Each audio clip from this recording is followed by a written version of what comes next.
The sun glares mercilessly over the African savanna, its heat warping the horizon into a shimmering mirage.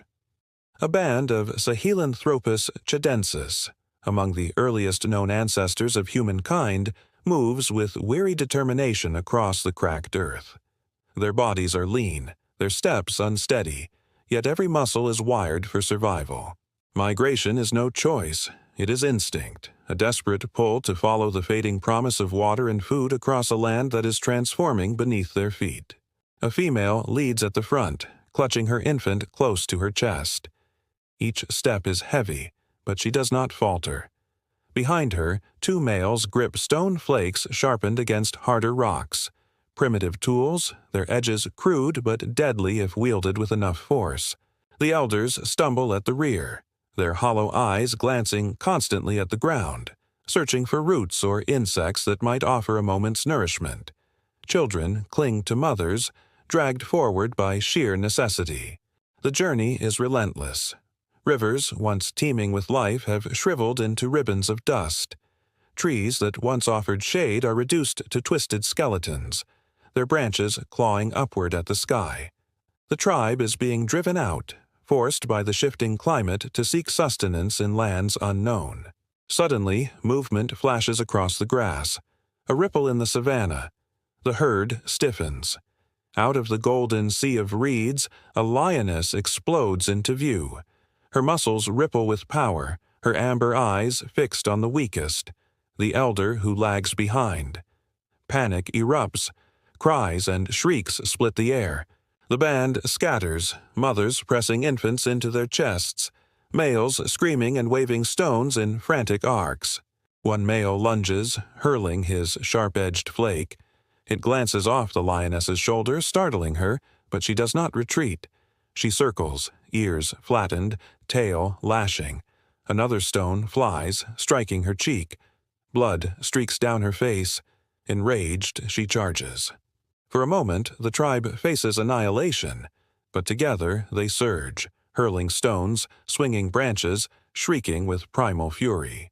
Overwhelmed, the lioness falters, snarls, and retreats into the tall grass. The tribe breathes again, trembling, alive. But their triumph is short-lived. Hours later, as dusk bleeds into night, the skies split open. A storm rolls across the savanna with terrifying speed. Lightning cracks the horizon, illuminating the tribe's frantic scramble for shelter. Wind tears at their makeshift lean-tos of branches and leaves. Rain lashes like whips, flooding the earth in minutes. Their small fire, the one protection against predators, dies in a hiss of smoke. Mothers huddle over their children, their bodies shields against the storm's fury. Elders clutch one another, shaking. The downpour lasts through the night, pounding the land into rivers of mud. Yet with destruction comes renewal. By dawn, the storm passes, leaving behind scattered pools of fresh water where dust had once ruled. The tribe collapses at one such pool, cupping water into their mouths, letting infants drink deeply. Relief washes over them. For the first time in days, hope flickers. But hope is fragile. As the tribe drinks, silhouettes emerge on the opposite bank. Another band of Sahelanthropus. Strangers. Rivals. They too have been driven by hunger and thirst. Both groups stare across the water, bodies tense, tools gripped tight. The pool is too small to share. Slowly, cautiously they advance. Muscles coil, eyes narrow. The first stone is thrown. Chaos erupts. Shrieks pierce the morning air. Stone tools clash. A male collapses with a gash across his brow. A female drags her child away, shielding him with her body. The ground churns with mud and blood as the two tribes clash for ownership of the water.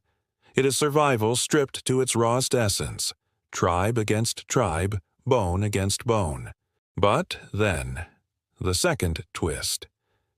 From the tall grass comes a familiar terror, the lioness. Drawn by the smell of blood and the cries of the wounded, she emerges, scars still slashed across her cheek from the night before. Both tribes freeze. For a moment, enemies lock eyes and something older than rivalry takes hold. Survival demands unity. Together, they turn. Stones fly, branches slam against muscle and bone. The lioness lunges, claws raking across one male's chest. Another leaps forward, striking with a sharp flake. The tribe's cries rise to a fever pitch, shrill, desperate, furious. At last, the lioness falters, retreating into the reeds with a final snarl. Silence follows. The air is heavy with rain, blood, and exhaustion. Both tribes collapse, panting, bodies streaked with mud. The pool still lies between them, but no one moves to claim it. Infants wail softly. Mothers feed them. Elders bind wounds with crushed herbs and spit. For one night, necessity overrides division. The two bands share the same fragile resource, bound not by choice but by the weight of survival.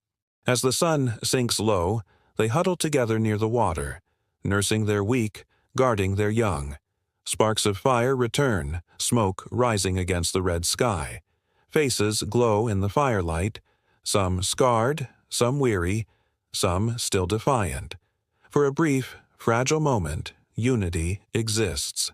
The migration will continue tomorrow. New lands, new dangers, new struggles await. Yet tonight they have endured. Through storm, through rivalry, through predator's fang. Their survival is fragile yet undeniable. And in this fragile unity, a truth is etched into the marrow of our earliest ancestors. Life endures not through strength alone, but through the will to fight together against a world that sought to break them. The Savannah falls quiet, and the fire crackles. The first whispers of humanity are written not in words, but in survival.